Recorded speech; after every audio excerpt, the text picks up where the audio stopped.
প্রিয় সংগ্রামী বন্ধুগণ, আপনারা জানেন সিলেট কেবল প্রশাসনিক কোনো জেলা নয়। ইতিহাস এবং সংস্কৃতির আলোকে আমাদেরকে সিলেটকে দেখতে হবে। যুগ যুগ ধরে এই সিলেট বাংলাদেশের ইতিহাসকে ধারণ করে আছে। ব্রিটিশ বিরোধী আন্দোলন থেকে স্বাধীনতা সংগ্রাম এবং আমাদের জুলাই গণ অভ্যুত্থান, সিলেট লড়াই করেছে বুক চিতিয়ে বাংলাদেশের স্বাধীনতার পক্ষে। এদেশের জনগণের মুক্তির লড়াইয়ে সিলেট ছিল অগ্রগামী। এই বাংলাদেশের পূর্বাঞ্চলে সিলেট ছিল অন্যতম কেন্দ্রভূমি। আমরা জানি 1947 সালের দেশ বিভাজনের সময় মাওলানা ভাসানীর প্রচারণায় এই সিলেট অঞ্চলের মানুষ পূর্ববঙ্গের সাথে থাকার জন্য রায় দিয়েছিল, কিন্তু আমরা আমাদের পূর্ণ সিলেট পাইনি। করিমগঞ্জকে কেটে নেওয়া হয়েছিল, আসামের সাথে আমাদের সিলেটের বহু অংশকে জুড়ে দেওয়া হয়েছিল। এই পূর্ববঙ্গকে ঠকানো হয়েছে সেই ব্রিটিশ আমল থেকে, সেই পাকিস্তান আমলে এবং আওয়ামী লীগ আমলে। এই সিলেট অঞ্চলের মানুষকে, এই সিলেট অঞ্চলের গ্যাস, খনিজ, পাথর সব সম্পদ থেকে বারবার বঞ্চিত করা হয়েছে। প্রিয় সংগ্রামের সিলেটবাসী, আমরা আজকে আপনাদের কাছে এসেছি জুলাই গণ অভ্যুত্থানে আপনারা যে সাহসিকতার সাথে লড়াই করেছেন। এই সিলেটের মাটিতে সাবিপ্রবির শিক্ষার্থী শহীদ রুদ্র সেন, শহীদ এটিএম সাংবাদিক তুরাব, তারা রক্ত দিয়েছে, জীবন দিয়েছে। 17 জনেরও অধিক শহীদ রয়েছে এই সিলেট অঞ্চলে, এই সিলেট জেলায়। আমরা সেই সকল শহীদের উত্তরসূরি, আমরা সেই সকল শহীদের রক্তের শপথ নিয়ে নতুন বাংলাদেশ গড়তে আজকে এই সিলেটে এসেছি। প্রিয় সংগ্রামী বন্ধুগণ, আমরা জানি লন্ডনে বাঙালিদের অধিকাংশই হচ্ছে সিলেটি। সিলেটেরা লন্ডনকে জয় করেছে, বাংলাদেশকে জয় করেছে।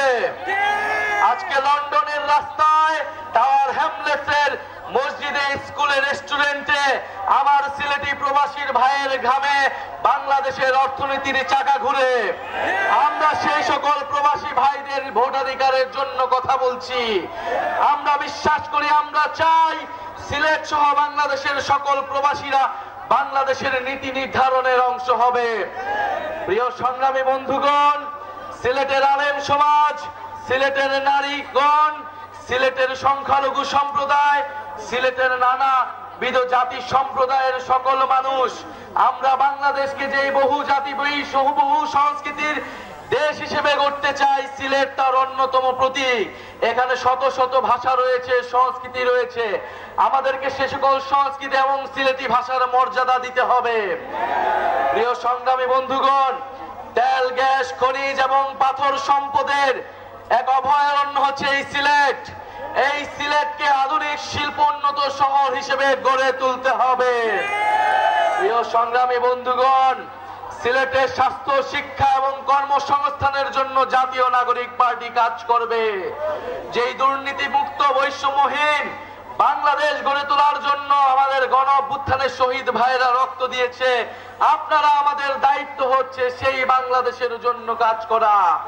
প্রিয় সংগ্রামী সিলেটবাসী, বিচার সংস্কার এবং নতুন বাংলাদেশের জন্য, নতুন সংবিধানের জন্য আমরা রাজপথে নেমেছি। যেই নতুন সংবিধানে আপনার আমার অধিকারের কথা থাকবে, সিলেটের মানুষের মর্যাদার কথা থাকবে। আগামী 3রা আগস্ট আমরা শহীদ মিনারে জড়ো হচ্ছি।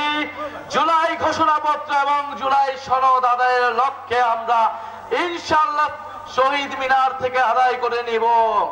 প্রিয় সংগ্রামী সিলেটবাসী, জুলাই গণ অভ্যুত্থানে এই সিলেটের স্কুল, কলেজ, বিশ্ববিদ্যালয়, মাদ্রাসার ছাত্ররা যেভাবে লড়াই করেছিল, বাংলাদেশকে তা অনুপ্রাণিত করেছিল। আমাদের সিলেটের যারা লন্ডনের প্রবাসী ভাইরা রয়েছিল, আমাদের প্রবাসী বোনেরা রয়েছিল, এই গণ অভ্যুত্থানে তারা আমাদের প্রবাস থেকে সহায়তা করেছিল, আমাদেরকে সাপোর্ট দিয়েছিল। আমরা তাদেরকে ভুলি নাই। আমরা আজকের সমাবেশ থেকে তাদের এই জুলাই গণ অভ্যুত্থানে সিলেটবাসীর সংগ্রামের প্রতি কৃতজ্ঞতা জ্ঞাপন করছি। প্রিয় সংগ্রামী সিলেটবাসী, জুলাই গণ অভ্যুত্থানের পরে যে জাতীয় নাগরিক পার্টি রয়েছে, আপনাদের এলাকার সন্তান, আপনাদের এলাকার সন্তান অর্পিতা সেবাদেব, আপনাদের এলাকার সন্তান এহতেশাম হক এবং আপনাদের প্রিয় জোনায়েদ ভাই, আমাদের এই সিলেট নগরীতে জাতীয় নাগরিক পার্টিকে শক্তিশালী করে তুলছে। আমাদের আজকের এই প্রোগ্রামে বৈষম্য বিরোধী ছাত্র আন্দোলনের নেতৃবৃন্দ, জাতীয় যুব শক্তি, জাতীয় শ্রমিক এবং ছাত্র সংসদের যারা নেতৃবৃন্দ রয়েছেন, প্রোগ্রামকে সফল বাস্তবায়ন করতে সহযোগিতা করেছেন, তাদেরকে জানাই ধন্যবাদ। সিলেটবাসী দেখিয়ে দিয়েছে আনাচে কানাচে আজকে ভরপুর রয়েছে এই সমাবেশ। আমরা জানি সিলেট হবে জাতীয় নাগরিক পার্টির অন্যতম